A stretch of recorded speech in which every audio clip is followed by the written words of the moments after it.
Hi, this is Lee, aka Revolution 724, and I thought I would do a little video because I'm working on my staff, my druid staff, and it's kind of addictive. So I figured I might as well take a little video and show what I'm doing. And I would first want to start out by just explaining why I'm doing what I'm doing. So I know that there is a risk, particularly among new people, to feel like they need to have things or want to have things and not really know why, and it's just sort of like the trappings of whatever it is that you're doing. I like to think that I am at least a little bit more clear on my purpose here, even though I am definitely new, and I definitely, I don't want to say I don't know what I'm doing. I will say that I am exploring and experimenting and learning more because I'm a student and a seeker. So there are certainly people with a lot more experience than I have. But my understanding, so I am making a druid staff. In fact, I will pull it back out and show what I've got so far. Ooh, it's about 6-ish feet long. It's got a nice little curve in it. This is a piece of sweet gum, actually, that I picked up when I was on a walk out in a state park locally recently. So asterisk, more on that later. My understanding of the purpose of a staff is to focus energy, to direct energy. If I were like maybe setting out a space that I was working in, the staff helps to direct that.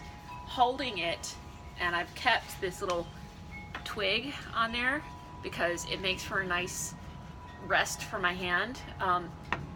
So if I was walking with it, I would, I would have something solid in my hand that is from the earth, that makes me feel connected to the earth. And also that serves a practical purpose in that my balance is not super. I wear glasses because I'm nearsighted, and also I have a bad astigmatism, so my depth perception is also not super. So having something like this to help me balance and to help me when I might not see the details of what's on the ground could be really very practical. In addition to that, so it directs energy, it makes you feel grounded, helps you to walk without falling. It also, I feel like it's a thing that helps create. It's like a spiritual reminder. It's a connection to things that are both of the earth and transcendent. So that's why I wanted to have one, and that's also why I wanted to make it myself. I'm sort of a crafty person. I knit. I MacGyver things. If I could point the camera over there for a second. Yeah, that light on my carport. I am not in any way a electrician, but I put that light up there and I wired it because I needed to do it. I didn't have anybody else to help me, so I did it myself. I fix things, I've always liked to work with my hands, and I always felt it's powerful to work with my hands. Not powerful like mastery over something, but energizing and making me feel empowered, making me feel like I have agency and the capability to do things for myself. Anyway, so all that to say, I wanted a staff, and I have reasons for it, and so I am making one. The reason, alright, so this is a piece of sweet gum, which is not, like, historically Celtic, to my knowledge. Sweet gum trees do not grow in Ireland. They do grow in Georgia, And that's kind of intentional. I do have a couple of other pieces of wood that I'm thinking about making into staves also. But this one I'm particularly interested in because it is a local native plant. And therefore, it's not just connected to like druidry as a concept, but it's also connected to the place that I'm from, to my home and my immediate roots here in the Southeast United States. So what I'm doing right now is I have a utility knife, just a regular utility knife, and I am peeling the bark off of the staff because that's the kind of look that I want, and I'm gonna come back after and sand, and it's, you know, it's kind of addictive. It's kind of like peel porn. it's cool to see the blade going underneath and strip back the layers and get to the essential part of what the wood is like. And sweet gum wood, because it's not traditionally Irish, you know, I can't go look up in Celtic sources what the correspondences are. There may be some Native American correspondences. This is an area that was Cherokee until, you know, Trail of Tears happened. So there may be some Native American correspondences to sweet gum. I will say that around here it is, well, it got its name because the sap is supposed to have a sweet flavor and a kind of a gummy texture. This piece was already on the ground, so it didn't have any sap in it, but that's the origin. They're also known for having spiky seed-bearing, I guess I can't really call them cones, but they're the equivalent of a pine cone. And you would sort of kind of call them coniferous for that reason, but they're round, they're balls, sweet gum balls. And those are very spiky. And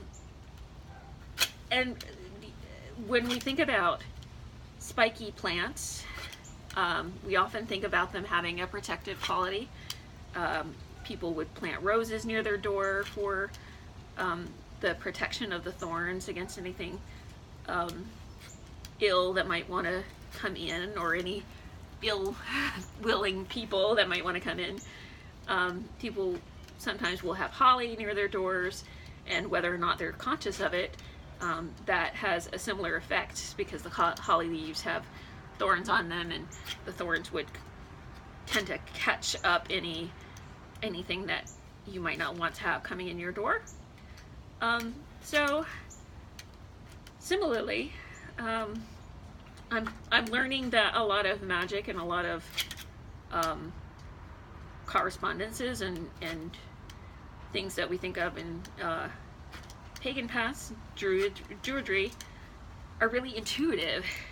So if a thing has thorns on it and you think of it as something that would be likely to ward off any animals who might want to, you know, eat the seeds, then that would also tend to protect you and psychologically reinforce any defenses that you might have. So I'm not saying that the wood necessarily has that quality, but it is associated with the fruit of the tree. So it would tend to have a protective quality, I think. Also having the sweetness and having the name sweet gum. Gum is, you know, what you think of as making connections. Sweetness is something that we all like to have in our lives, and I am particularly a fan of sweet things. They bring happiness. You also think of sweet as a pleasant fragrance. Now, this does not have any particular fragrance, but if we're talking about Sweet William or sweet grass or things like that have that name sweet from you know, older English meetings, they often are referring to something that has a nice fragrance. Also can refer to something that is sweet as opposed to salty, or as opposed to poisonous. So a bitter almond is one that has a high level of arsenic in it. So it's bitter and it's poisonous. I mean, poisonous, it's not really deadly, but unless you eat a lot of it, but bitter almond is the kind that you're not really supposed to eat. And sweet almonds have lower level of arsenic and are the ones that we love to eat. If you think of sweet water, people will refer to sweet water as opposed to salt water. So it's sweet because it's fresh, it's what you can drink, it's healthy for you. So I think of those as associations with a staff, and certainly being healthy, or being pleasant, being positive fragrance. Those are all good associations with something that I'm going to use to help secure my steps and direct my energy. So once I finish peeling off this bark, which I'm very close to doing, I've only got this like one little patch left, and I'm trying not to hurt myself. Like, yeah, I don't know if you can see, but that's what happens when you use a slightly dull utility knife and aren't too careful about where your thumbs are. So once I've finished scraping off the bark, I'm going to sand it down. I'm going to treat it with linseed oil, and I'm going to charge and dedicate it, and I may well add some decoration. So there's a little spot up here, right there, if you can see it, that has a little indentation. I could put a crystal in there. That's something that I'm considering. This part that has the branch, I could put a grip there, or I could tie things to it.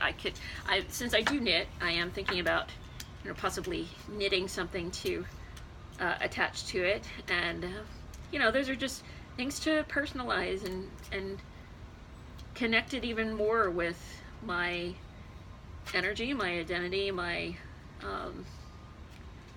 will, if you will. So we'll see. I may well do an update video in which I'm talking more about where I've gone with this. So thank you all for watching. I hope that this has been interesting.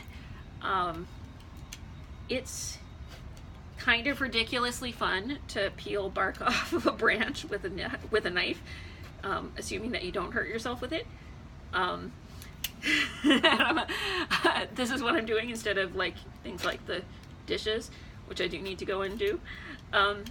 So I hope that it's been enjoyable for you as well, and whatever you're up to today, I hope that it comes out for the best for all concerned. And I wish you all blessings. Take care.